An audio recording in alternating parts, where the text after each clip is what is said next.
अच्छा मुझे उसका जवाब देना पड़ेगा कैसे? अब तो बोला ना, अब तो वही चाहिए सच। हो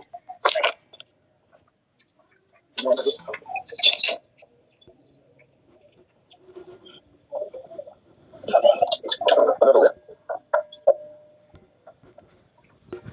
मैं सब तो ये तो मैं जाके उसको देख कर रहा हूं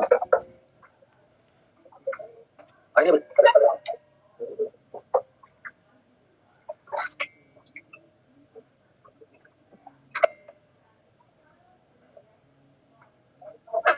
हेलो बच्चों आवाज आ रही है?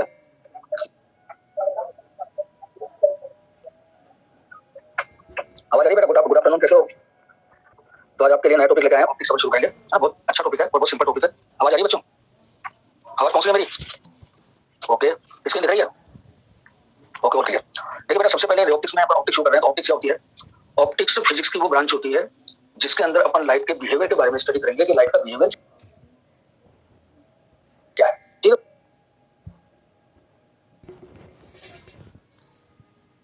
बेटा? अब एक्चुअल में ये सवाल है कि लाइट क्या होती है। तो लाइट एक इलेक्ट्रोमैग्नेटिक वेव्स होती है या आप कह सकते हो इलेक्ट्रोमैग्नेटिक रेडिएशन होते हैं। इलेक्ट्रोमैग्नेटिक रेडिएशन होते हैं लेकिन ये इलेक्ट्रोमैग्नेटिक रेडिएशन जो होता है इसमें तो काफी होता है। एक्सरे भी आ जाती है, माइक्रोवेव भी आ जाती है, रेडियो वेव भी आ जाती है। लेकिन बेटा हमारी आंख जिसके लिए सेंसिटिव है वो विजुअल रीजन। जैसे आप डायग्राम में देखो आपको रेड कलर मिल रहा है, ऑरेंज मिल रहा है, visual region, yellow, green, blue, violet, इसको हम विजुअल रीजन कहते हैं।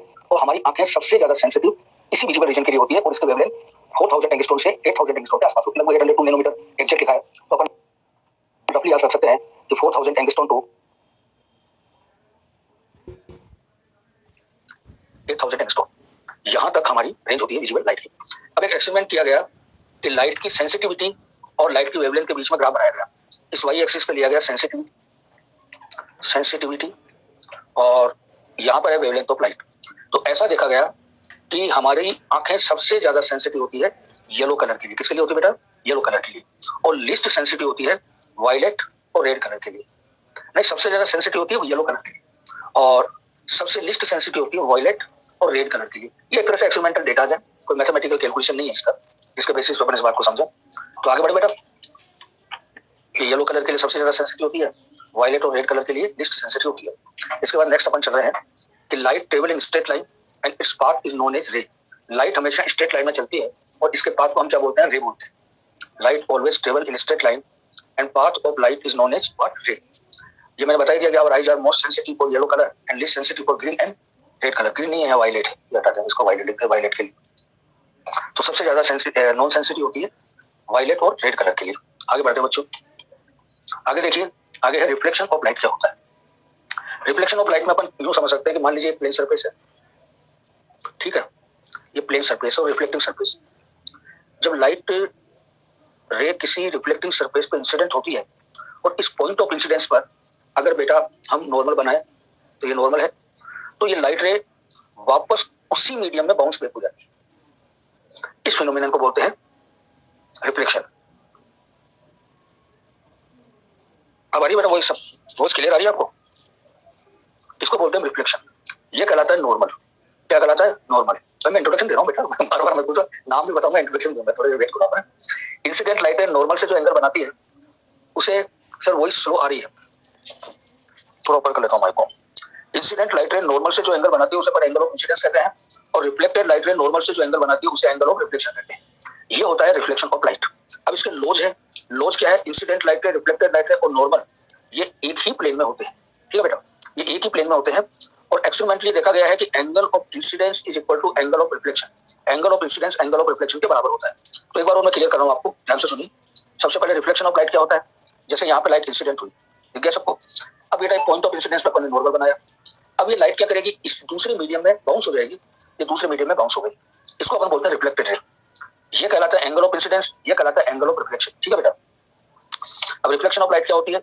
When light is incident on a perfectly reflecting surface, then it bounce back in the same medium. This phenomenon is known as reflection of light. Okay? अब इसके बाद आते हैं laws of reflection. तो laws of reflection में पहला मैंने आपको बताया, the angle of incidence is equal to angle of reflection. Angle of incidence angle of reflection के बराबर होता है। The incident ray normal to the mirror and reflected ray lies in the same medium. मतलब incident ray normal और reflected ray ये सभी एक ही plane में होती है। ऐसा अपन देख रहे हैं यहाँ पे। ठीक है बेटा, आगे चलते हैं इस स्लाइड पे। अब देखो दो तरह के रिफ्लेक्शन होते हैं। मैं इंट्रोडक्शन जरूर पहले अपना। मेरा नाम भारत सर है और मैं काफी पुराना लेक्चर हूँ इधर का। करीब मेरे को 24-25 साल हो गए इधर पढ़ाते हुए और अभी ऑनलाइन क्लास लेके आ रहा हूँ। मैं आपकी ऑफलाइन क्लास ले रहा हूँ, ठीक है। तो काफी समय मैंने गुजारा है और भारत सर के नाम से अगर आपके शायद ब्रदर या सिस्टर वगैरह नाम से पढ़े हैं, आप उनसे पूछो तो निश्चित रूप से वो मुझे जानते होंगे, मुझसे पढ़े होंगे, ठीक है बेटा। आगे बढ़े। अब आता है आपके दो तरह के रिफ्लेक्शन होते हैं। एक होता है regular reflection. Regular reflection, regular reflection क्या होता है भाई? जैसे मान लो ये एक प्लेन रिफ्लेक्टिंग सरफेस है, इस पर लाइट इंसिडेंट हुई है, ये नॉर्मल बनाया मैंने, ये लाइट रिफ्लेक्ट हो गई। सपोज करो यहाँ लाइट इंसिडेंट हुई और ये रिफ्लेक्ट हो गई। अगर रिफ्लेक्टेड लाइट रे, अगर रिफ्लेक्टेड लाइट रे एक दूसरे के पैरेलल है, क्या है, एक दूसरे के पैरेलल है, तो यहाँ पर रिफ्लेक्शन कहलाता है रेगुलर रिफ्लेक्शन। और जहां पर भी रेगुलर रिफ्लेक्शन होगा वहां पे आप ध्यान रखें हमेशा इमेज का फॉर्मेशन होगा। तो such type of reflection non is what? Regular reflection. तो एक बार और देखते हैं इसको, रेगुलर रिफ्लेक्शन क्या होता है। देखिए बेटा, ये प्लेन सरफेस है, ठीक है, इस पर लाइट इंसिडेंट हुई, ये नॉर्मल बना दिया अपन ने, ये रिफ्लेक्ट हो गई, फिर ये लाइट इंसिडेंट हुई, नॉर्मल बनाया, ये लाइट रिफ्लेक्ट हो गई। अब आप यहाँ पर ये देखें कि ये लाइट और ये लाइट दोनों एक दूसरे के पैरेलल है, तो हम इसको क्या बोलेंगे? रेगुलर रिफ्लेक्शन कहेंगे। तो रेगुलर रिफ्लेक्शन क्या होता है इसको समझिए। When reflection takes place from a perfect plane surface, then rays remain parallel after reflection.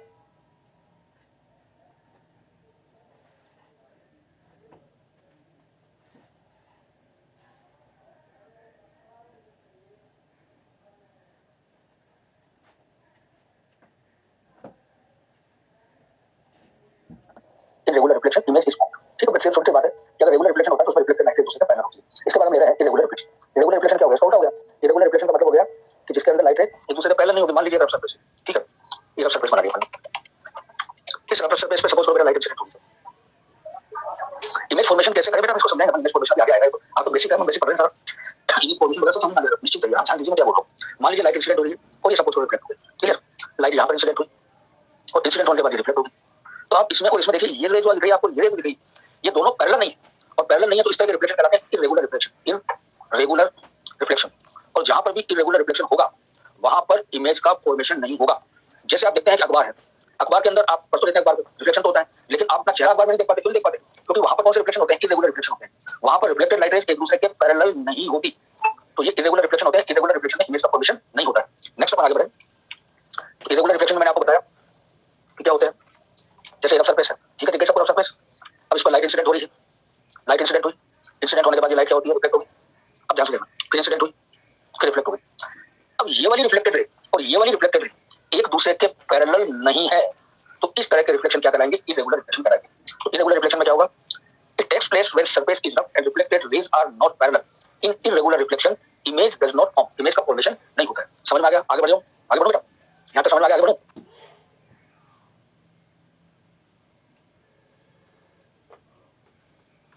Okay, अब देखिए वो इंपॉर्टेंट बात कर रहे हैं अपन, बीम क्या होती है? What is beam? बीम का मतलब होता है कलेक्शन ऑफ रेज या collection of bunch of rays. अब आप पूछो सर रे क्या होती है? जैसे आप ऑप्टिक्स पढ़ा रहे हो तो हम बताओ रे क्या है? लाइट स्ट्रेट लाइन में चलती है और लाइट का पाथ जो होता है, यानी लाइट का जो रास्ता होता है, उसे ही अपन रे कहते हैं। तो ray is what? Rays path of light. Beam का मतलब क्या है? कलेक्शन ऑफ रेज और बंच ऑफ रेज की नॉलेज बीम। अब तीन तरह के बीम आप पूरी ऑप्टिक्स में पढ़ोगे। पहली बीम आप पढ़ोगे पैरेलल बीम। तो पैरेलल बीम में बेटा क्या होगा?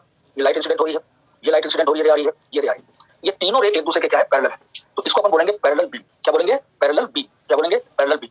ध्यान रखना, पैरेलल बीम के अंदर इंटेंसिटी जो होती है वो हमेशा कांस्टेंट रहती है। Intensity always remain constant. तो ये तो हो गई पैरेलल बीम। दूसरी आती है, दूसरी टाइप की बीम होती है जिसको हम बोलते हैं कन्वर्जेंट बीम। कन्वर्जेंट, ये तो हो गया डाइवर्जेंट, ये क्या हो गया? कन्वर्जेंट। इसको कहेंगे डाइवर्जेंट। डाइवर्जेंट का मतलब फैलना, कन्वर्जेंट का मतलब आसपास आना। इरेगुलर रिफ्लेक्शन में इंसिडेंट रे पैरेलल हो सकती है, इंसिडेंट रे पैरेलल हो सकती है, लेकिन रिफ्लेक्टेड रे पैरेलल नहीं हो सकती। अब बीम क्या है समझ लो। बीम का मतलब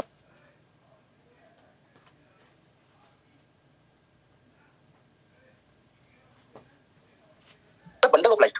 अरे भाई एक रे ये है, एक रे ये है, एक रे ये है, पूरा जो गुच्छा है इस रे का, इसको बोलते हैं बीम।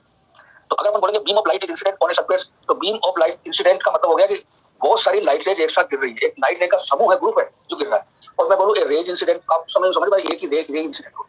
और बीम का मतलब क्या हुआ? बहुत सारी लाइट रेज एक साथ इंसिडेंट हो रही है। आ गया बेटा समझ में बीम क्या है? अच्छा, अब दूसरी तरह की बीम होती है कन्वर्जेंट बीम। कन्वर्जेंट बीम क्या होती है बेटा? जब लाइट रे एक दूसरे से गिरे, ऐसे आ रही हो, मान लो ऐसे आ रही हो, इस तरह से आ रही हो, तो इसको हम कहेंगे कन्वर्जेंट बीम। कन्वर्जेंट बीम का मतलब लाइट में ऐसे आ रही है, ये डाइवर्जेंट हो गया। अब कन्वर्जेंट बीम में देखो, पहली बात तो आप देखोगे जब ये बीम आपस में मान लो कहीं मिलती है तो क्या होगा, इंटेंसिटी इंक्रीज होगी, तो ये इंटेंसिटी विल बी इंक्रीज। तो कन्वर्जेंट बीम वो होती है जो एक दूसरे के पास पास आती है और इसमें इंटेंसिटी इंक्रीज होती है। पैरेलल बीम वो होती है जो एक दूसरे के पैरेलल होती है और इसमें इसके अंदर पैरेलल बीम के अंदर इंटेंसिटी कांस्टेंट रहती है। वॉइस थोड़ी को टेस्ट कर पास में लिया तो ठीक है। अब वॉइस सही आ रही है, अब वॉइस आ रही है बेटा सही, ओके। तो यहाँ पर इंटेंसिटी इंक्रीज होगी। इसके बाद अगली आती है, अगली तरह की बीम है डाइवर्जेंट बीम। डाइवर्जेंट बीम में क्या होता है, लाइट रे एक दूसरे से ऐसे दूर दूर जाती है। जब भी किसी इंसिडेंट पे आगे पढ़ोगे आप ऑप्टिक्स में, इंटेंसिटी इंक्रीज होगी बेटा। जब लाइट रे यहाँ पर मिलेगी तो इंटेंसिटी अपन को ज्यादा दिखाई देगी, क्योंकि सारी लाइट रे एक साथ मिलेगी तो इंटेंसिटी ज्यादा होगी। यहाँ पर क्या होगा, लाइट रे मिल नहीं रही आगे चल के, तो इंटेंसिटी जो होगी वो कम होगी, बिगड़ जाएगी। एक्चुअल में क्या है, ये बेसिक पढ़ रहे हैं, आप आगे पढ़ोगे तो ये मिरर लगा दिया तो फिर ये रिफ्लेक्ट होगी, फिर ये रिफ्लेक्ट होगी, ये रिफ्लेक्ट होगी, तो इमेज बनेगी। ये सारी चीजें अपने बाद में आएगी आगे, अभी तो बिल्कुल अपन बेसिक पढ़ रहे हैं। कन्वर्जन में एक पॉइंट पे कन्वर्ज होगी, हाँ यस, एक पॉइंट पे कन्वर्ज होगी लाइट क्लियर। एक्चुअल में कन्वर्ज होगी, रियल में कन्वर्ज होगी। ये रे डायग्राम वगैरह में समझेंगे अपन जब ये चीजें। अभी तो मैं आपको बता रहा हूँ जब कोई लाइट रे का मैं इंसिडेंट करूँ तो आप तुरंत समझोगे सर पैरेलल बीम है, फिर मैं कहूँ भाई यहाँ पर ये लाइट रे कैसी है, कन्वर्जेंट है, यहाँ पर ये लाइट रेज कैसी है, आपको कैसा डाइवर्जेंट है। इन चीजों को आप समझ जाओ, इसलिए मैं ये बेसिक बातें बता रहा हूँ आज की क्लास में। तो ये कहलाती है डाइवर्जेंट। तो डाइवर्जेंट रेज में क्या होती है, इंटेंसिटी डिक्रीज होती है और अवे फ्रॉम द सेंटर, ये टुवर्ड्स द सेंटर है तो इसका सेंटर होगा जहाँ मिलेगी, और ये अवे फ्रॉम द सेंटर होती है तो यहाँ इंटेंसिटी डिक्रीज होती है। कैसे डिक्रीज होती है that we will later see in our discussion. अब नेक्स्ट चलते हैं, इसी बात को दोबारा समझें ढंग से। बीम क्या होती है दोबारा समझ लीजिए, collection of bunch of ray is known as beam. Clear, आगे बढ़ते हैं। अब बीम तीन तरह की होती है बेटा, ठीक है। पहली है पैरेलल बीम। तो ये पैरेलल बीम जो गिर रही है इसमें मैंने आपको बताया इंटेंसिटी क्या रहेगी, कांस्टेंट रहेगी, ठीक है। आगे चलते हैं, ये कौन सी बीम है, कन्वर्जेंट है या डाइवर्जेंट है बताइए, लेकिन जवाब दीजिए, कन्वर्जेंट है डाइवर्जेंट? वेरी गुड, कन्वर्जेंट है, शाबाश शाबाश शाबाश। ये बीम क्या है, कन्वर्जेंट है, बिल्कुल क्लियर। इंटेंसिटी ये इंक्रीज होगी या डिक्रीज होगी, बोलो। टेस्ट ले रहा हूँ मैं, पहले आपको पढ़ाता हूँ फिर टेस्ट लेता हूँ। इंक्रीज होगी, करेक्ट। तो कन्वर्जेंट बीम है, इंटेंसिटी इंक्रीज होगी, वेरी गुड। तो देखो जो आप जवाब दे रहे हो छपा हुआ आ रहा है यहाँ पे। आगे देखो कौन सी बीम है, फटाफट बताओ, डाइवर्जेंट, गुड। इंटेंसिटी क्या होगी, इंटेंसिटी डिक्रीज होगी, सही, वेरी गुड। तो नेक्स्ट ले लेते हैं,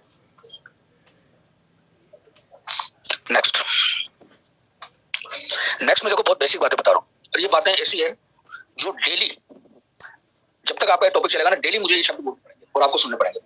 सबसे पहले ऑब्जेक्ट क्या होता है, ऑब्जेक्ट क्या होता है? ऑब्जेक्ट वह पॉइंट होता है जहां से लाइट आती है। क्लियर? जैसे मान लीजिए अभी स्क्रीन पर आप मुझे देख रहे हैं, तो मेरे से लाइट आपकी आंख में जा रही है तो मैं आपके लिए ऑब्जेक्ट। तो ऑब्जेक्ट वह पॉइंट होता है जहां से लाइट आती है। जैसे मान लीजिए मैं प्लेन रिफ्लेक्टिंग सरफेस बनाया, ये सब प्लेन रिफ्लेक्टिंग सरफेस, ये है ऑब्जेक्ट। अब पहली बात तो है कि मैं इसको ऑब्जेक्ट क्यों कह रहा हूं, मैं इसे कह रहा हूं कि इससे लाइट आती है और मिरर से टकराती है या लेंस से टकराती है या प्रिज्म से टकराती है, जो भी हम पढ़ेंगे उसकी बात है। तो इंसिडेंट लाइट आ रही है, तो ऑब्जेक्ट को पहचानने का तरीका क्या है, जहां से लाइट आती है। अब यहां से लाइट एक्चुअल में आ रही है, वास्तव में आई, तो हम इसका नाम देंगे रियल ऑब्जेक्ट। रियल का मतलब है जहां से लाइट वास्तव में ही आई। अब आपसे एक सवाल पूछा जाता है तो रियल मैंने आपको बता दिया, रियल ऑब्जेक्ट वो ऑब्जेक्ट होता है जहां से एक्चुअल में लाइट आती है। अब आपसे क्वेश्चन भी पूछा जा सकता है कि बताइए साहब ऑब्जेक्ट किससे बनता है, तो आपका जवाब होगा ऑब्जेक्ट इंसिडेंट लाइट से बनता है। फिर आपसे पूछे कि साहब रियल ऑब्जेक्ट क्या होता है, तो टेक्निकली डेफिनेशन आपको ये मिलेगी कि अगर इंसिडेंट लाइट रे, अब मैंने बोलूंगा बताओगे या कन्वर्जेंट है डाइवर्जेंट, इंसिडेंट लाइट डाइवर्जेंट है या कन्वर्जेंट है, शाबाश डाइवर्जेंट है। तो अगर इंसिडेंट लाइट डाइवर्जेंट, सुन लेना, इंसिडेंट लाइट डाइवर्जेंट है तो ऑब्जेक्ट हमेशा रियल होगा, ये टेक्निकल टर्म है। वरना तो सीधे से समझने के हिसाब से तो रियल ऑब्जेक्ट वो होता है जहां से एक्चुअल में लाइट आती है, और एक ऑब्जेक्ट को इंसिडेंट लाइट से कंबाइन करते हैं, तो रियल ऑब्जेक्ट वो ऑब्जेक्ट होगा जहां से लाइट आती है। लेकिन टेक्निकली आपको चार ऑप्शन में इस तरह से भी ऑप्शन मिल जाता है कि साहब रियल ऑब्जेक्ट के अंदर जो इंसिडेंट लाइट होती है, डाइवर्जेंट होती है, कन्वर्जेंट होती है, यहां पर ये दूर जा रही है तो इंसिडेंट लाइट बच्चों क्या है, डाइवर्जेंट। ठीक है, तो अपन ने दो बात की कि एक तो ऑब्जेक्ट जो होता है वो इंसिडेंट लाइट से डिफाइन किया जाता है, दूसरा मैंने कहा कि इंसिडेंट लाइट अगर मान लीजिए डाइवर्जेंट है तो ऑब्जेक्ट रियल होगा। अब जो मैंने पढ़ाया उससे आप दोबारा पूछ लेता हूं, सुनते जाइए। प्लेन मिरर है, ये ऑब्जेक्ट से लाइट आ रही है, ये ऑब्जेक्ट से लाइट आ रही है, तो रियल ऑब्जेक्ट हो गया। ठीक है बेटा, तो ऑब्जेक्ट क्या होता है बेटा, it is decided by incident ray. Clear? दूसरा मैंने बताया if incident ray is divergent then object is real. Clear? ये अपन पढ़ चुका है। अब अपन अगली स्लाइड पे जा रहे हैं, अभी अपन ऑब्जेक्ट की बात कर रहे हैं। अब ध्यान से सुनो, ये मैंने प्लेन मिरर बनाया, ठीक है बेटा, ये प्लेन मिरर है और ये प्लेन मिरर को अपन इस तरह से रिप्रेजेंट कर देते हैं, यहां से रिफ्लेक्शन नहीं होता जहां डैश बनाया है। अब बहुत ध्यान से सुनो, लाइट आ रही है, ये लाइट आ रही है, लाइट आ रही है, इसका मतलब ये हमारे को ऑब्जेक्ट की सूचना दे रही है। लेकिन आप ये कहोगे सर लाइट को मिलाएं तो मिल नहीं पाएगी, इधर कोई एक्चुअल पॉइंट ही नहीं है जहां से लाइट रे आ रही है।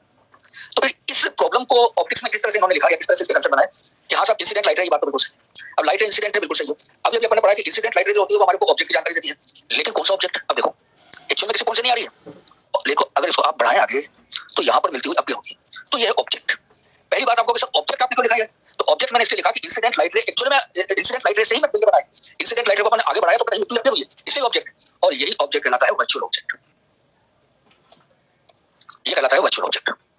अब एक बात ध्यान से, मैं पहले वाले डायग्राम को भी एक बार रिपीट कर देता हूं, ठीक हो गया? पहले वाला डायग्राम आप ये था शायद, ये था रियल ऑब्जेक्ट।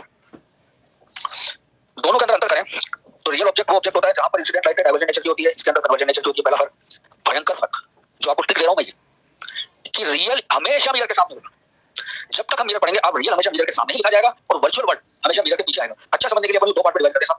ये मिरर है, कुछ खेल इधर होगा, कुछ खेल इधर होगा। इधर वाले सारे खेल का नाम है और इधर वाले सारे खेल का नाम है वर्चुअल। यानी वर्चुअल का मतलब एक्चुअल में तो कुछ नहीं है, केवल अपीयर हो रहा है कि कुछ हो रहा है।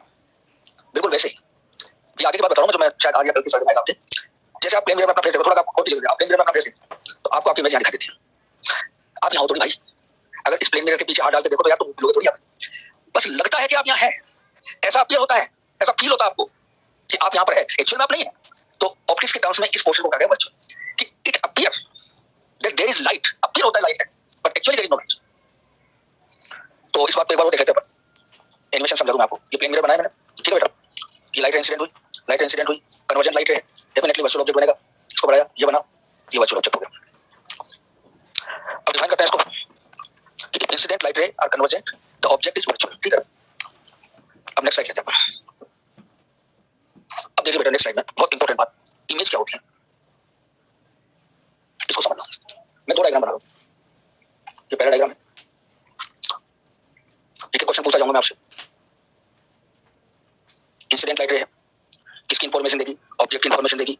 इंसिडेंट लाइट रे कन्वर्जेंट है, तो कन्वर्जेंट है तो मेरे भाई ये जो ऑब्जेक्ट होगा ये वर्चुअल ऑब्जेक्ट। अभी हमने बात की है किसकी? हाँ वर्चुअल ऑब्जेक्ट, सही है, आदित्य राज आपका बिल्कुल सही है, वर्चुअल ऑब्जेक्ट है। अब लाइट रे जब इस पर गिरी है मिरर पे, तो हमने थोड़ी देर पहले ये भी पढ़ा है कि ये रिफ्लेक्ट होगी। अब रिफ्लेक्ट होगी तो सब टेंशन में दिमाग में कई बार आ जाता है, सर तो आपको इधर बोल देते हैं, इधर बोल देते हैं, आप समझ पाते हो सनी को इधर बोला, तो कहां जाएगी एक्चुअल में? हमेशा पॉइंट ऑफ इंसिडेंस में नॉर्मल बना दिया। अब हमें पढ़ा है रिफ्लेक्शन के लो में, ये रिफ्लेक्शन के अंदर incident light other side of the normal bounce हो जाती है मेरे भाई, other side of the normal bounce हो जाती है, इधर बाउंस हो गई, ये रिफ्लेक्शन हो गया। ऐसे अपन ने यहाँ पे नॉर्मल बनाया तो ये other side of the reflect होगी, इसको बोलेंगे इमेज। तो पहली बात तो देखो ये सीखी हमने कि ऑब्जेक्ट को डिफाइन किया जाता है इंसिडेंट लाइट रे से और इमेज को डिफाइन किया जाता है रिफ्लेक्टेड लाइट रे से। रिफ्लेक्टेड लाइट रे अगर एक्चुअली मिल रही है, वास्तव में ही मिल रही है, तो इसको बोलते हैं रियल इमेज। क्या बोलते हैं? Real image. अगर वास्तव में मिल रही है तो बोलते हैं रियल इमेज। सर जहां रियल इमेज बन रही है वहां तो एक्चुअल में लाइट है? यस, जहां रियल इमेज बन रही है वहां एक्चुअल में ही लाइट है। क्या सब मिरर के सामने होती है? बिल्कुल मिरर के सामने होती है भाई। हम थोड़े पहले तो मैंने बताया था जो खेल मिरर के सामने होगा वो रियल होगा, जो मिरर के पीछे होगा वो वर्चुअल होगा। तो मिरर के सामने जो भी खेल है वो क्या है? रियल है। तो यहाँ पे इमेज कैसे बनी? रियल इमेज बनी। और ऑब्जेक्ट कौन सा बेटा? वर्चुअल। ठीक है, अब देखो ये को देखिए, ये प्लेन मिरर बना दिया, ये लाइट इंसिडेंट हो रही है, इंसिडेंट लाइट डाइवर्जेंट है, ऑब्जेक्ट रियल है। अरे देखने की जरूरत क्या है यार, देखो मिरर के सामने ऐसा रियल है। अगर इमेज की जगह ऑब्जेक्ट होता है तो ऑब्जेक्ट की जगह इमेज बनता है क्या? अगर इमेज की जगह ऑब्जेक्ट होता है तो ऑब्जेक्ट की जगह इमेज बनता है क्या? ऑब्जेक्ट की जगह इमेज बनता है तो बेटा आगे हम पढ़ेंगे कई ऐसे क्वेश्चन आएंगे जहां पर आप पढ़ोगे कि object and image coincide from each other. तो इससे different part of the question का पार्ट है जो अपने आने वाला है, एक दो पीरियड के बाद अपना पढ़ाया जाएगा। अब तो बेसिक पढ़ रहे हैं अपन, बेसिक क्या है यार ये बताओ आपको, जैसे कि हमें रखना नहीं पड़े। ठीक है, इंसिडेंट लाइट है, डाइवर्जेंट है, डाइवर्जेंट ऑब्जेक्ट कौन सा हो गया? रियल हो गया, मिरर के सामने वाला रियल होता है। तो ये खत्म करो यार। अब ये नीचे जाएगी, इधर से भागेगी, कहां जाएगी पता ही नहीं, नॉर्मल बनाया अपने आप बता देगा। ये रिफ्लेक्टेड हो गया, साइड होगा, नॉर्मल चली जाएगी। ये बनाया अपन ने नॉर्मल, रिफ्लेक्टेड हो गया, साइड चली जाएगी। अब हमने एक बात सीखी है कि इमेज होती है वो रिफ्लेक्टेड लाइट से बनती है। तो इमेज तो इनसे बनेगी और इमेज एक्चुअल में मीटिंग पॉइंट होता है। अब इसको आगे बढ़ाते जाओ सुबह से शाम तक, कभी नहीं बढ़ाते जाओ कभी नहीं, तो फिर क्या होगा? फिर ऑप्टिक्स में इस कांसेप्ट को इस तरह से मोल्ड किया गया कि इसको पीछे की ओर बढ़ाएं तो ये कहीं पर मिलती हुई अपीयर होती है, जहां ये मिलती हुई अपीयर होती है वो क्या कहलाता है? Virtual image. शाबाश, वेरी गुड प्रकेश टाटलिया, वेरी गुड। तो ये कहलाता है प्रकेश वर्चुअल इमेज। ठीक है बेटा, अब देखो सिंपल मेरी वाली बात आ गई ना, मिरर के सामने रियल, मिरर के पीछे वर्चुअल, मिरर के सामने रियल इमेज, मिरर के पीछे वर्चुअल इमेज, मिरर के सामने रियल ऑब्जेक्ट, मिरर के पीछे वर्चुअल ऑब्जेक्ट। तो आप तो रियल और वर्चुअल के बारे में एक सीधा सा ध्यान रखो, जो मैंने क्लासों में पढ़ाते समय बच्चों को समझाते समय मेरे को जो लगाना गया इनके दिमाग में एक बात सेट हो जाए कि डाइवर्जेंट कन्वर्जेंट से कंफ्यूज नहीं हो। इनको तुरंत पहचानना हो कि मिरर सर आप तो कैसे पहचान लेंगे ऑब्जेक्ट रियल है वर्चुअल है, ये इमेज रियल है वर्चुअल। सीधा सा देखो, मिरर के सामने बन रहा है रियल है, मिरर के पीछे बन रहा है वर्चुअल। फिर बाकी बातें इसके पीछे साइंस आ गई कि डाइवर्जेंट है, कन्वर्जेंट है, डायग्राम से कैसे इसको लेते हैं। अब इसी बात को मैं एक बार और आपसे रिपीट कर देता हूं। इनकी एनिमेशन दिखा देता हूँ आपको। देखिए ये प्लेन मिरर है, ठीक है, एक बात क्लियर हुई, लाइट इंसिडेंट हो रही है, लाइट ये रिफ्लेक्ट करवा दी यहाँ से, ये लाइट इंसिडेंट हुई, मिली, रिफ्लेक्ट करवा दी, एक्चुअल में मिल रही है रिफ्लेक्टेड लाइट, तो एक्चुअल में मिल रही है, तो ऑब्जेक्ट हो गया वर्चुअल और इमेज होगी कौन सी, रियल होगी, ठीक है। दूसरे वाला डायग्राम का देख लो, रियल ऑब्जेक्ट से हमेशा वर्चुअल इमेज बनेगा। कोई जरूरी नहीं है यार, इसके बहुत से केसेस हैं, शुरू करा है गॉड मिरर वगैरह पढ़ोगे तो वहां पर आप देखोगे कि रियल ऑब्जेक्ट से वर्चुअल इमेज बनती है, रियल ऑब्जेक्ट से रियल इमेज बनती है। ये तो हम प्लेन मिरर पढ़ रहे हैं, प्लेन मिरर के लिए आपके पास सही है, नया तो मत राइट फॉर प्लेन मिरर, अगर रियल ऑब्जेक्ट होगा रियल ऑब्जेक्ट ये प्लेन मिरर के पढ़ना है ना, वो गॉड मिरर में तो अच्छी जाएगा। चलो ओके कर दिया करो, मैं आगे बढ़ूंगा, मतलब मैं आपको समझाता रहूंगा उसमें। अच्छा पहले अपने एनिमेशन का दूसरा दिखा देता हूं आपको, ये होगा रियल इमेज, ठीक है। अब वर्चुअल समझाता हूं, जैसे क्लास में करते हैं, image is decided by reflected rays, सही है, real image if reflected ray actually meet at a point, real image is formed, बिल्कुल सही है, रियल रे लाइट एग्जिस्ट देयर, बिल्कुल सही है, और रियल लाइट एग्जिस्ट करती है तो वहां पर अगर हम स्क्रीन रखें, जैसे मान लो यहाँ पे आप स्क्रीन रखते हो, काफी सफेद कागज रखते हो, तो ये स्क्रीन पे ओपन होगी, इसलिए आप कई बार क्वेश्चन में पढ़ोगे कि real image can be open on the screen, है ना, क्योंकि वो लाइट है। अब एनिमेशन देखो क्या है बेटा, प्लेन मिरर, लाइट इंसिडेंट, ये आप समझो इसमें बोर्ड पे चौक चला रहा हूं, जैसे बोर्ड पे मैं पढ़ा गया हूं क्लास में, तो इसी चीज को पढ़ा गया हूं मैं, पहले हम ऑफलाइन क्लास लेते हैं, फिर उसी के बाद ऑनलाइन क्लास लेते हैं। तो अभी मेरी इससे पहले ये ऑफलाइन क्लास थी, अब मैं ऑनलाइन क्लास ले रहा हूं, तो ऑनलाइन क्लास में ये जो मैं इसे एनिमेशन बता रहा हूं बस ये मैं हाथ से लिखता हूं आपको बोर्ड पे, और कोई फर्क नहीं है। ये लाइट इंसिडेंट हुई और ये रिफ्लेक्ट हो गई, ठीक है, रिफ्लेक्टेड एक्चुअल में नहीं मिलेगी, पीछे कोई पड़ा है तो मिलती है, अपीयर होती है, तो अपीयर होती है तो इमेज बनेगी, इमेज होगी वर्चुअल इमेज होगी और ये रियल ऑब्जेक्ट होगी। एक बार और अपन इससे रिवाइज कर लेते हैं। देखो ये मिरर के सामने का भाग है, ये सब कुछ रियल है, ये मिरर का पीछे का भाग है, ये वाला, ये सब कुछ वर्चुअल आएगा, ये सब कुछ रियल है, ये सब कुछ वर्चुअल है, ठीक है। आगे बढ़ जाऊं सर, अगर इंसिडेंट है नॉर्मल हो, वो समझाता हूं मैं, नॉर्मल भले वाले बंदे समझ सकते हो। देखो ये प्लेन मिरर है, ठीक है,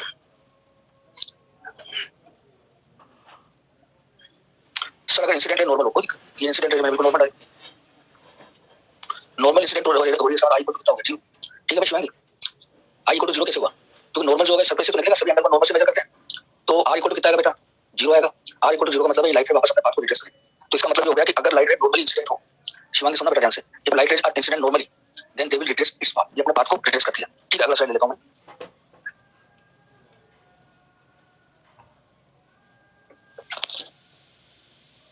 अगला स्लाइड से लेने से पहले कुछ ऐसा बताऊं, देखो क्या है, अब हम पढ़ेंगे प्लेन मिरर के बारे में, टॉपिक पे आते हैं।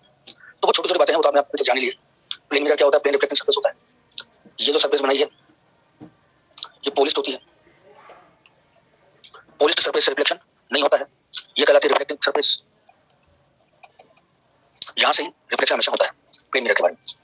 तो ये plane mirror has perfectly plane reflecting surface, उसको अपन प्लेन मिरर कहेंगे, इसकी जो सरफेस होगी प्लेन रिफ्लेक्टिंग होगी। अच्छा अब छोटी छोटी बातें अपन प्लेन मिरर के बारे में पढ़ते रहते हैं, जैसे कुछ विशेषताएं प्लेन मिरर की। पहला है, अगर प्लेन मिरर के सामने आप खड़े होते हैं या प्लेन मिरर में आप देखते हैं, पॉलिश्ड सरफेस क्या होती है, मिरर के पीछे का जो हिस्सा होता है बेटा लक्ष्मी, उसको बोलते हैं पॉलिश्ड सरफेस। जैसे आप प्लेन मिरर लो, प्लेन मिरर में आप अपना चेहरा यहाँ सामने यहाँ चेहरा रखो तो देखोगे, पीछे जाके देखो नहीं देखोगे तो पॉलिश करती है, वहां से रिफ्लेक्शन नहीं होता है, इसलिए आप नहीं देख पाओगे। तो ये जो मिरर का ये फ्रंट वाला हिस्सा होता है ना, उसको बोलते हैं, ठीक है ओके, ये सब कर दिया जैसे टाइम वेस्ट नहीं आपका, ये सब मिरर है। मैं कई से क्वेश्चन बनाता हूं, जब भी आप प्लेन मिरर के सामने खड़े होते हो तो आपको एक अनुभव होता है कि आपका लेफ्ट हैंड उसमें राइट दिखाई देता है और राइट हैंड कैसा दिखाई देता है, लेफ्ट, तो इसको बोलते हैं लेटरल इन्वर्जन। क्या कहते हैं बेटा, lateral inversion. If we stand in front of a plane mirror then our left hand is seen right in the image and right hand is seen left in the image, यानी plane mirror में एक विशेषता होती है कि left को right में कर देता है, राइट को लेफ्ट में करता है। जैसे कुछ एग्जांपल बताओ। अच्छा ये क्या होता है, ये प्रॉपर्टी है, इसके पीछे कोई ऐसा कोई मैथमेटिक्स या साइंस नहीं है कि अपन इस बात को समझ सकते होता है, इसको प्रूव करके बताओ, it is a property of the mirror. जैसे हम केमिस्ट्री पढ़ते हैं कि साहब ये एलिमेंट है, ये ऐसा करके दर्शाता है, तो हम कहते हैं इसको इसी प्रॉपर्टी। अब जैसे ग्रेविटेशन अपन पढ़ते हैं कि सब चीजें एक दूसरे को अट्रैक्ट करती है, तो क्या प्रॉपर्टी इसलिए अट्रैक्ट करती है। अब आप रीजन पूछोगे, रीजन क्या है, रीजन तो ये नेचर है, it's a property, it's a nature. आप एक वैज्ञानिक लॉज बना देते हैं उस पे, वो फिर अलग कहानी होती है। तो प्लेन मिरर के सामने जैसे मान लीजिए कोई एल लेटर रखा हुआ है, ध्यान से देखो, इस एल लेटर को अगर आप प्लेन मिरर में देखो तो आपको ये इस तरह का दिखाई देगा, ये जो लेफ्ट वाला हिस्सा है ना, ये लेफ्ट, ये इसमें राइट बन जाता है, ठीक है। और बता दो मैं एग्जांपल, जैसे प्लेन मिरर है, इसके सामने आपने कोई लेटर आ रखा तो आ ऐसा दिखाई देगा।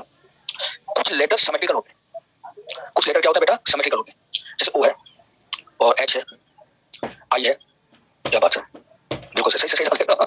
कुछ लेटर लग रहा पहले पढ़ा हुआ आप, तो कुछ लेटर बताओ कितने लेटर सिमेट्रिकल होते हैं, जो कितने लेटर होते हैं टोटल जिनका लेटर इन्वर्जन होता तो है लेकिन उनके सिमेट्रिकल होने के कारण ऑब्जर्व नहीं होता, कितने होते हैं वो, राइट, 7 गलत। देयर आर 11 लेटर्स, 11 अल्फाबेट्स जिनका लेटर इन्वर्जन तो होगा, लेफ्ट तो राइट में बदलेगा, राइट भी लेफ्ट में बदलेगा, लेकिन अवनेश भाई वो सिमेट्रिकल होने की वजह से बिल्कुल वैसे दिखा देगा। अवनेश का आंसर सबसे सही है 11, टी सिमेट्रिकल, एक्स सिमेट्रिकल, क्या बात है, बस अपन को पीएचडी लिखनी है सिमेट्रिकल, 11 लेटर होते हैं, ठीक है, डब्ल्यू भी है योगी भाई। अच्छा आगे चले बेटा, अब यार सबसे बढ़िया एग्जांपल तो आप डॉक्टर बनने जा रहे हो, एम्बुलेंस होती है, एम्बुलेंस जो लिखा रहता है गाड़ी पर वो उल्टा ही लिखा रहता है जिससे कि वो आपके मिरर के अंदर सीधा दिखाई दे, क्योंकि हमें मालूम है कि मिरर में एक विशेषता होती है कि लेटर इन्वर्जन करता है, ठीक है। तो इसका एनिमेशन देखते हैं अपन। प्लेन मिरर, प्लेन मिरर बन गया, ठीक है। एक लेटर रखा हुआ है, ये इसका इमेज बनेगा, क्लियर। मैंने एम्बुलेंस का एग्जांपल दिया ना आपको, तो एम्बुलेंस इस तरह लिखा हुआ रहता है, तब जाकर मिरर में ऐसा एनिमेशन से मजा आ रहा है। रेफरेंस करना, मतलब जैसे पहले मैंने समझा दिया फिर आपको एनिमेशन दिखाया। हां बस पूरी ऑप्टिक्स चली, मैंने पूरा ये जो शीट बनाई है एनिमेशन की बनाई, ठीक है। आगे चलेंगे, कल बात होगी।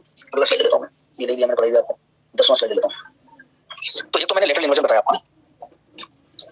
The plane mirror has perfectly plane reflecting surface, बिल्कुल पढ़िए हमने। The image formed by a plane mirror suffer lateral inversion, बिल्कुल ये भी देख लिया, सही बात है, चेक हो गया अभी। There are 11 English alphabets whose lateral inversion is not observable, सही है, कई बच्चों ने बता दिया, कई बच्चों ने समझा दिया, आपने जवाब दिया, इधर लेटर बताया, ये तो छक्के तो बाद में आया। चलिए फिर आगे बढ़ जाओ, आगे चलो, अगले वाला जो सीट है, ठीक है। अब आगे देखो, प्लेन मिरर की बात कर रहा है। सर पूरा चैप्टर ऐसे ही समझाओगे, पहले आपसे एनिमेशन से बिल्कुल ऐसे समझोगे, ऐसा अच्छा लगा ना आपको यार।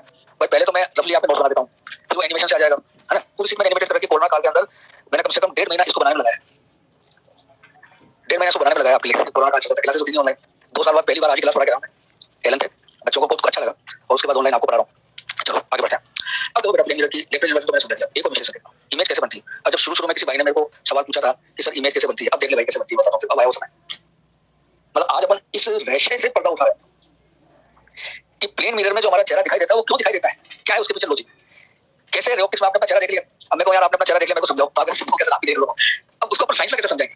इसे देखो, है ना, देखो ये ऑब्जेक्ट है, वो ध्यान से लेना बात, ये ऑब्जेक्ट है, कैसे बनने को। अब देखो मैंने तो रे डायग्राम बनाया ना, मैंने कन्वर्जन बनाया ना, मैंने डाइवर्जन बनाया, तुरंत मैं आपसे सवाल पूछूं भैया ऑब्जेक्ट रियल है वर्चुअल, आप कहोगे सर मिरर के सामने है तो ये लिखना, खत्म बात।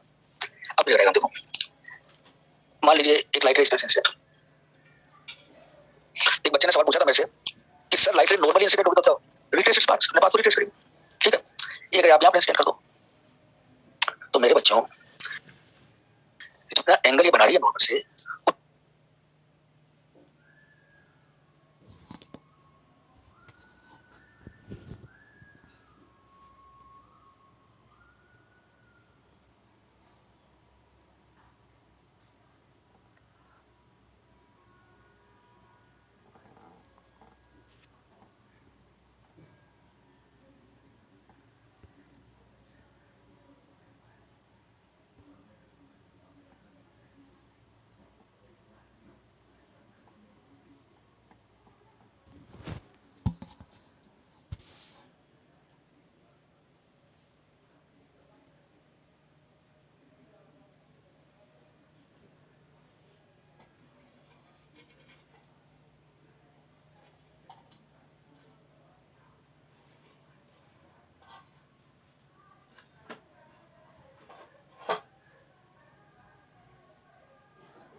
बच्चों को बहुत अच्छा लगा, और उसके बाद ऑनलाइन आपको पढ़ा रहा हूं।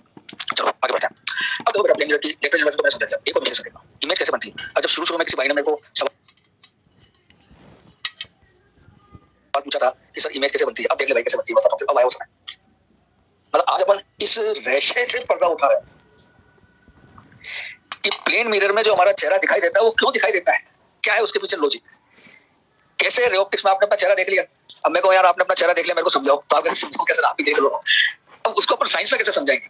इसे देखो आप, है ना, देखो ये ऑब्जेक्ट है, वो ध्यान से लेना बात, ये ऑब्जेक्ट है, कैसे बनने को। अब देखो मैंने ना तो रे डायग्राम बनाया ना, मैंने कन्वर्जन बनाया ना, मैंने डाइवर्जन बनाया, तुरंत मैं आपसे सवाल पूछूं भैया ऑब्जेक्ट रियल है वर्चुअल, आप कहोगे सर मिरर के सामने है तो ये लिखना, खत्म बात।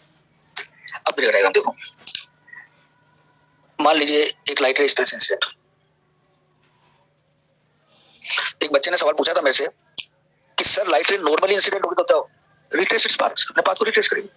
ठीक है, ये अगर आप यहाँ पर इंसिडेंट कर दो तो मेरे बच्चों जितना एंगल ये बना रही है नॉर्मल से उतना ही एंगल बनाते हुए ये रिफ्लेक्ट हो जाएगी।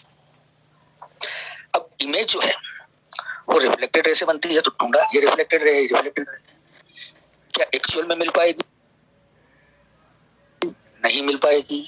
नहीं मिल पाएगी तो क्या करें भाई? कुछ मत करो, इसको पीछे की ओर बढ़ाओ। ये बढ़ाया तो ये कहीं पर मिलती हुई अपीयर होगी। जहां पर मेरे भाई ये मिलती हुई अपीयर होगी वहां पर इमेज बनेगी। अब टेंशन ही नहीं लेना कि रियल है, वर्चुअल है, कन्वर्जेंट है। अरे सर मिरर के पीछे बन रही है ना तो रियली होगी, सॉरी मिरर के पीछे बन रही है सर वर्चुअली होगी। तो आप जो चेहरा अपना प्लेन मिरर में देख रहे हैं वो तो आपका फेस है ही, और प्लेन मिरर में आपको फेस यहाँ दिखाई देता है। हाँ वर्चुअल है, बिल्कुल सही बात है। अब कुछ विशेषता देखो और आपको सहमत होना उससे, ये सुनो मैं। ऑब्जेक्ट जितनी डिस्टेंस मिरर से है क्या उतनी ही डिस्टेंस इमेज से होगा? कहने का मतलब है distance of object from the plane mirror is equal to distance of image from the plane mirror. पहली विशेषता, जितनी दूरी पर ऑब्जेक्ट प्लेन मिरर से रखा हुआ है उतनी ही दूरी पर पीछे भाई इमेज बनेगी। एक बात ये बिल्कुल सेम डिस्टेंस पर। दूसरा, हाइट ऑफ इमेज और हाइट ऑफ ऑब्जेक्ट इक्वल है। प्रैक्टिकली भी देखते हो यार, जब प्लेन मिरर में अपना चेहरा देख रहे हो तो जितना आपका चेहरा उतना ही तो दिखाई देता है प्लेन मिरर में। तो height of image equal to height of object. अब बहुत ध्यान से सुनो, छोटी मोटी बात है। एक टर्म्स आती है मैग्निफिकेशन। अब मैग्निफिकेशन क्या होता है बताओ? मैग्निफिकेशन क्या होता है? आप कहोगे sir height of image upon height of object, मैं तो कुछ समझ में नहीं आया, मैथमेटिकल फार्मूला है। मैग्निफिकेशन का मतलब यह, सुनो सुनो, मैग्निफिकेशन का मतलब यह है कि इमेज जो बन रही है वो ऑब्जेक्ट के कंपेयर में छोटी है, बड़ी है या इक्वल इन साइज है, डिमिनिश्ड है, एनलार्ज्ड है या इक्वल इन साइज है। इस बात की जो सूचना देता है उस शख्स का नाम है मैग्निफिकेशन। ये शख्स मैग्निफिकेशन जब जब आएगा तब तब आप ये समझ लेना कि कुछ बताने आ रहा है हमारे को ये बताने आ रहा है कि भाई इमेज ज्यादा बड़ी है या ऑब्जेक्ट ज्यादा बड़ा है, इमेज छोटी है या ऑब्जेक्ट छोटा है या इक्वल साइज है। तो मैथमेटिकली इसको रिप्रेजेंट किया है height of image to the height of object. लेकिन फिजिकल सिग्निफिकेंस ऑफ फीलिंग है ना मन में पढ़ते समय, यार magnification height of image upon height of object का क्या मतलब है? एक फीलिंग तो आनी चाहिए यार, ये क्या बता रहा है। अब अपन इस मैथमेटिकल फार्मूले से जब न्यूमेरिकल सोल्व करेंगे तो ये बात हमारे पास दोबारा आएगी। Again it will be repeated. Magnification ये आया तो अभी तो बेसिक चल रहा है। अब देखो बेटा साइन कन्वेंशन में, वैसे तो कन्वेंशन समझाने का बहुत शानदार तरीका है, शायद अगली क्लास में आएगा वो। अब मैं छोटी सी बात बता रहा हूं, जो ऊपर की ओर की डिस्टेंस है अब वो हमेशा पॉजिटिव लेंगे, ठीक है, और जो डिस्टेंस नीचे की ओर आती है उनको अपन नेगेटिव लेंगे। ये मैं रिपीट करूंगा, अभी तो अपने ये बीच में आ गया इसलिए मेरे को समझाना पड़ रहा है। आप इस बात से सहमत है मेरे भाई कि height of object equal to height of image. H2 देखो सीधा है, ऊपर है, ऊपर वाली पॉजिटिव। क्लास में मैं ये बोल गया बच्चों, ऐसे याद रखो, ऊपर वाली पॉजिटिव। नहीं एक्स वाई कोऑर्डिनेट चक्कर मत पड़ो यार। एक्स वाई कोऑर्डिनेट चक्कर में पड़ गया ना तो शिवम ऑप्टिक्स ऊपर से निकलेगी। जो फंडा में बता रहा हूँ ना आप उसके चक्कर पड़ो, मैं आपको अनुभव की दवाई दे रहा हूँ। तो 24-25 साल यहाँ गुजारे हैं मैंने कि कैसे बात फिट होती है वो मैं बता रहा हूँ आपको। आप तो एंजॉय करो इसको, रिलैक्स होकर सुनते जाओ, और जो समझ में आता नहीं आया तो मेरे को कोई चीज पूछ ले, है ना। तो height of image upon height of object is known as magnification. बात समझ में, ये ऊपर है, ऊपर वाली को पॉजिटिव कहते हैं तो ये पॉजिटिव होगा, ये पॉजिटिव होगा। तो H1 बराबर H2 दे रखा है तो ये दोनों कैंसिल हो जाएंगे, तो कुल मिला के खेल में आएगा +1। अब इसका आंसर आ गया मैग्निफिकेशन इक्वल टू +1। अब ये +1 का मतलब क्या है? तो मैथमेटिक्स हम क्या समझे यार, बायो के स्टूडेंट है, तो +1 का मतलब क्या है? प्लस का मतलब वर्चुअल, और 1 आया, 1 का मतलब है height of image is equal to height of object. अब आपके दिमाग में कई क्वेश्चन ये भी आ रहे होंगे कि सर m ग्रेटर 1 होगा उसका क्या मतलब होगा, लेस 1 होगा तो क्या होगा, आएंगे, थोड़ा पेशेंस हो। अभी मैं प्लेन मिरर की बात कर रहा हूं, मैं दूसरे मिरर इसमें ले लूंगा तो फिर अपना ये गड़बड़ा जाएगा, मामला एक नया कंफ्यूजन क्रिएट हो जाएगा। तो प्लेन मिरर में मैग्निफिकेशन +1 होता है। इसका मतलब है इमेज जो बनती है वर्चुअल बनती है, मिरर के पीछे बनती है, इरेक्ट होती है। वर्चुअल इमेज हमेशा इरेक्ट होती है, रखना। जैसे आपका चेहरा जब देखते हो आप प्लेन मिरर में तो सीधा दिखता है, सीधा दिखने का मतलब क्या हो गया, इरेक्ट, ठीक है। अब इसका एनिमेशन दिखा दूं आगे, एनिमेशन देख लो। ये एक्सिस है, ये प्लेन मिरर है, ठीक है बेटा, ये ऑब्जेक्ट है, ये लाइट इंसिडेंट हुई, रिफ्लेक्ट हो गई, नॉर्मल इंसिडेंट हुई तो नॉर्मली रिफ्लेक्ट हो गई, यानी पाथ को इसने रिट्रेस किया। एक लाइट से मान लो यहाँ इंसिडेंट हुई, रिफ्लेक्ट हो गई, क्लियर। अब इसको पीछे की ओर बढ़ाया, इसे पीछे की ओर बढ़ाया, मिलती हुई अपीयर हुई, यहाँ पे इमेज बन गई। ये अपन ने हाइट ऑफ ऑब्जेक्ट H ले लिया और HI ले लिया अपन ने हाइट ऑफ इमेज, ठीक है। ये वाली डिस्टेंस बराबर होती है भाई, डी डी लिख दिया मैंने इसको ना, डी डी से लिखा कि दोनों बराबर है। The distance of object from plane mirror is equal to distance of image from plane mirror। पढ़ लिया भाई हमने, ये पढ़ लिया। मैग्निफिकेशन क्या होता है sir? Height of image to the height of object का रेशियो क्या कहलाता है? Magnification plus h1 plus hi upon h0, hi equal to ho, m equal to plus 1। अभी नंबर को मुखर मुझे आपने पूछा है मेरे से कि सर m बराबर प्लस 1 का मतलब क्या होता है? मैं फिर बता रहा हूँ, m बराबर प्लस का मतलब होता है जब भी प्लस आएगा m के पहले, इसका मतलब होता है वर्चुअल, और इक्वल टू 1 का मतलब होता है साइज ऑफ इमेज और साइज ऑफ ऑब्जेक्ट बराबर है। ठीक है, अगर मैथमेटिकली देख लो ना यार, ये हाइट ऑफ इमेज हो गया, ये हाइट ऑफ ऑब्जेक्ट हो गया, और यहाँ पर मैं लिखता हूँ प्लस 1, इन 1 लिख दिया तो मान लो, तो इसको क्रॉस मल्टीप्लाई किया h इक्वल टू h0, तो ये अपना भी प्रूव कर रहा है कि दोनों की हाइट बराबर है, तो ये m बराबर प्लस 1 का मतलब है। अगला साइड ले रहा हूँ मैं, ले लिया 11 नंबर का, मुझे लेना है 11 नंबर का स्लाइड। अब देखिए कुछ ऐसे क्वेश्चन हम करने जा रहे हैं जो क्वेश्चन आपके एग्जाम में आते हैं, टाइम क्लॉक से रिलेटेड क्वेश्चन। देखो एक बात, ये मैंने क्लॉक बनाई, ठीक है भाई, अब ये क्लॉक बनाई तो यहां पर मान लीजिए ये घड़ी है, ठीक है, ये 12 बजे हैं, ये 3 बजे हैं, मैंने कुछ नहीं किया अभी, मैंने घड़ी बनाई है, ये 12 बजे 3 बजे। अब मैंने इसको प्लेन मिरर के सामने रख दिया और मैं यहाँ खड़ा हूँ, मैं देख रहा हूँ ये टाइम कितना हुआ है, 1:45। बेटा 1:45 कैसे? अब मैं खड़ा देख रहा हूँ कि टाइम कितना हुआ है कैसे साइंटिफिकली। हाँ ये मरुफर सही डायरेक्शन आपका सही है। अब क्यों मेरे को तो समझाना दो कैसे होगा, आप सही बता दो सब। देखो मैंने ये सीखा है कि प्लेन मिरर में एक विशेषता होती है कि ये लेटरली पसंद करता है, तो लेफ्ट राइट हो जाता है और राइट लेफ्ट। हाँ एक चीज ध्यान रखना, अप डाउन नहीं होता, डाउन अप नहीं होता, ये गलती मत कर देना, लेफ्ट राइट हो जाता है, राइट लेफ्ट हो जाता है। तो मैंने दोबारा बनाया डायग्राम को, अब अप ही रहता है, वो नहीं करेगा। ये था, इस डायरेक्शन क्या बोलते हो, कौन सा आता है ये? राइट, तो ये लेफ्ट हो जाएगा भाई। नो, तो सभी के नो आंसर आ रहे हैं, बिल्कुल सही बात। तो बेटा कारण इसका बेसिक है, मतलब समझेंगे अपने से। अब देखो इस तरह के क्वेश्चनों को करने के लिए भैया कोई अपन बार बार कोई प्लेन मिरर तो एग्जाम में लेके जाएंगे, तो इसके लिए इंपीरिकल फार्मूलाज है। अब आप कहोगे सर इंपीरिकल फार्मूलाज क्या होते हैं? इंपीरिकल फार्मूलाज वो होते हैं जो एक तरह से बिल्कुल एक अनुभव से या ट्रिक से या काफी एक्सपेरिमेंट से बनाए जाते हैं, तो फिर वो स्टैंडर्ड रिजल्ट हो जाते हैं, इनका कोई डेरिवेशन नहीं होते, वो अनुभव से आते हैं। ठीक है, जैसा कि मैं आपसे कहूँ कि बेटा देखो ऐसा है, आज एलन पर फर्स्ट रैंक आई IIT से, आपकी भी फर्स्ट रैंक आ सकती है, आप पढ़ाई करो, मेहनत करो, जब करो, ठीक है। तो ये क्या है, एक तरह से मैंने आपको क्या बताया कि एलन से फर्स्ट रैंक आई, आप भी फर्स्ट रैंक आ सकती, क्यों नहीं आ सकती? और उन बच्चों की आई है जो बच्चे ऑनलाइन थे, ये तो आपको मालूम है। माइक को फिक्स कर दो, आप कहते आवाज नहीं आ रही इसलिए मैं कर रहा था इसको। तो देखो इसके लिए कुछ इंपीरिकल फार्मूला है। अब वो इंपीरिकल फार्मूला क्या पहला है, अगर एक्चुअल टाइम मतलब जो क्वेश्चन में टाइम दे रखा है, जैसे ये एक्चुअल टाइम है आवर में दे रखा, ठीक है, तो इमेज का टाइम निकालना है हमारे को। तो बेटा इमेज का टाइम निकालने के लिए हम 12 में से सब्ट्रैक्ट करेंगे। जैसे इसका जवाब आपने दिया, टाइम आवर में दे रखा था, आपको 3 आवर दे रखा है, तो 12 में से अपन ने 3 सब्ट्रैक्ट कर दिया, तो ये आ गया 9 आ गया। ठीक है, क्लियर हो गया। दूसरा है, अगर एक्चुअल टाइम आपको आवर मिनट और सेकंड में दिया जाए, एक्चुअल टाइम दिया जाए आपको आवर में और मिनट में, तो इसको 11 आवर और 60 मिनट से सब्ट्रैक्ट करना है। ध्यान रखना बेटा, आवर में से आवर को सब्ट्रैक्ट करना है और मिनट में से मिनट को सब्ट्रैक्ट करना है। ठीक है, ये हो गया आपका एक फार्मूला, एक ही हो गया। अब क्वेश्चन करेंगे इसका। अब एक देखो, एक्चुअल टाइम मान लीजिए आपको देगा आवर में,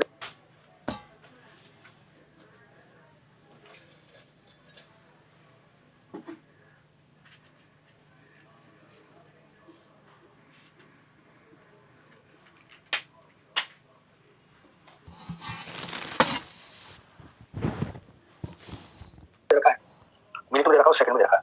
आपको इमेज में क्या टाइम होगा देखना है, तो इमेज का जो टाइम है, इमेज टाइम, उसके लिए मेरे भाई इंपीरिकल फार्मूला है 11 आवर 59 मिनट और 60 सेकंड। ये दो लगाए ना, इसका मतलब है सेकंड, एक लगा इसका मतलब है आवर। अब देखो इसी बात को थोड़ा एनिमेशन में समझाऊंगा आपको, ये तो भाई जानते हो आप सब। Time observed by person in the image of clock formed by plane mirror, ये हेडिंग हो गया अपना। एक्चुअल टाइम अगर आवर में दिया जाए, इमेज टाइम निकालने के 12 माइनस ए आवर हो गया। एक्चुअल टाइम आवर और मिनट में दिया जाए तो 11 आवर 60 मिनट, आवर का आवर से मिनट से सब्ट्रैक्ट करोगे। एक्चुअल टाइम आवर मिनट और सेकंड में दिया जाए तो इमेज टाइम निकालने के लिए क्या करोगे, 11 आवर 59 मिनट और 60 सेकंड, आवर में से आवर, मिनट में से मिनट, सेकंड में से सेकंड। ठीक है, अब इसको कुछ क्वेश्चन कर लेते हैं अपन, आगे बढ़ जाऊं, आगे बढ़ जाऊं भाई, अरे जवाब दो, आगे बढ़ जाऊं। अच्छा, अब कुछ क्वेश्चन सोल्व कर रहा हूं। स्लाइड देखता हूं मैं, कितनी भी 12 स्लाइड हो गई, स्लाइड नंबर 13 लेनी है।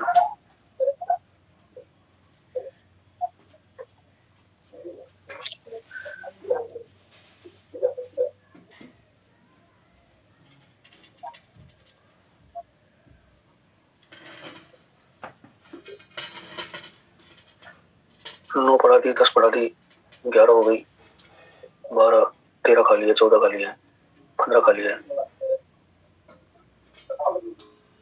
मिल गया भाई। अगली साइड देखो, बहुत अच्छे से समझ लेना, थोड़ा मिसप्रिंट है, जब मैं भी एनिमेशन लिखाऊंगा तो मैं सही करूंगा, तो आप पहले इसको अच्छे से देखो। क्वेश्चन है एक्चुअल टाइम, मैं चाहता हूँ यार आप खुद करो तो ज्यादा बढ़िया। कुछ आप एक्चुअल टाइम दे रखा है 4 आवर, इमेज टाइम बताओ, लिखो इमेज टाइम। क्या बात है, very good, excellent excellent excellent. A hour, sorry hour में से घटाएंगे ना, आवर में से घटाएंगे क्या, 12 में से घटाएंगे, 12 में से ए आवर, तो 12 में से 8 गए, नहीं 8 आंसर है, 12 में से 4 गए, कितने बचे, 8, तो इट इज योर आंसर। ठीक है भाई, अब अगला सवाल दे रहा हूं मैं, आपको करना है एक्चुअल टाइम, एक्चुअल टाइम दे रखा है 8 आवर 30 मिनट, बताओ क्या आएगा। 8 आवर 30 मिनट ये एक्चुअल टाइम है, आपको इमेज टाइम आना सही है, बिल्कुल सही है। देखो आवर और मिनट में दे रखा है, तो बेटा ए आवर बी मिनट, इसमें टाइम दे रखा है, तो हमारे को ये पढ़ाया गया, हमें समझाया गया है कि ऐसी कंडीशन में 11 आवर और 60 मिनट से सब्ट्रैक्ट कर दें, आवर से आवर को और मिनट से मिनट को। तो 60 मिनट दे रखा है, 30 मिनट सब्ट्रैक्ट करो, कितना है बेटा 30, 11 में से 8 गए, कितने बचे 330, तो 3 our and 30 minute is your answer. तो आप सबका इनका था सही है। चलो दिल खुश कर दो यार, एक सवाल पर बहुत अच्छा पढ़ रहे हो बेटा, बहुत अच्छे बच्चे हैं, मजा आ गया आपको पढ़ा के। अब आपको टाइम दे रखा है 9:45 और 44 सेकेंड, करो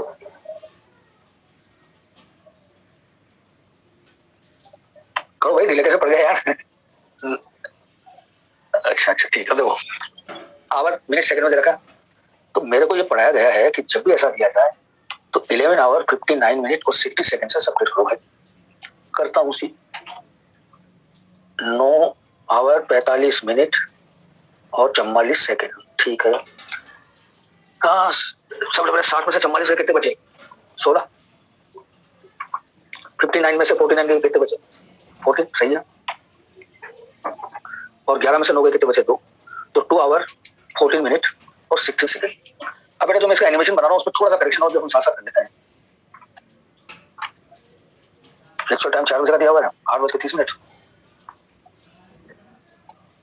सॉल्यूशन में देखना, ऑब्जर्व टाइम दे रखा है 4 बजे, तो 12 में से 4 सब्ट्रैक्ट किया 8 आ गया, सही है। आगे चले, इसमें थोड़ा करेक्शन है, मैं कर देता हूँ। ये पूरा टर्म्स नहीं, इसको अपन दोबारा लिख लेते हैं ना। अपन को दे रखा 8:30, तो 11 आवर और 60 मिनट में से 8 आवर और 30 सेकंड को, मिनट को घटाना है ना, तो आ जाएगा अपने पास 3:30। ये 59 कैसे आया बेटा, इसका कोई डेरिवेशन नहीं है, एम्पिरिकल फार्मूला है, हमें इसको ऐसे ही मेमोराइज करना है ना। There is no mathematical proof of this thing, ये एक अनुभव के आधार पर सारी बातें कही गई। तो 3:30। अगला है, ये मैंने कर दिया, ठीक है ना, ये एक्चुअली माइनस होना चाहिए, मैं भूल गया लगाना, फिर बराबर आएगा। बिल्कुल साहब, नीट में आपने एआईपीएम तो आए हुए हैं, आपको जो मॉड्यूल दिया गया उसमें मिल जाएंगे आपको।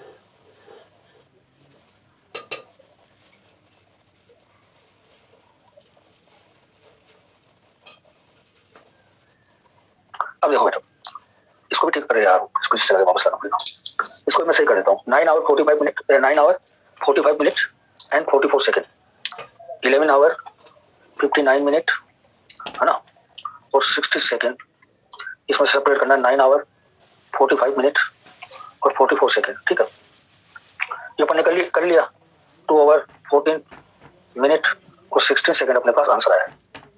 ये यहाँ पर मैंने जैसे ही कर दिया तो क्या अपन दिमाग लगाते इसको काट ही देना यार, मैंने कर तो दोबारा दिया ही है यहाँ पर, क्या मतलब। ठीक है भाई, आगे बढ़ो। अगला वाला स्लाइड क्या कहता है, अगले वाला स्लाइड ब्लैंक दिखता है।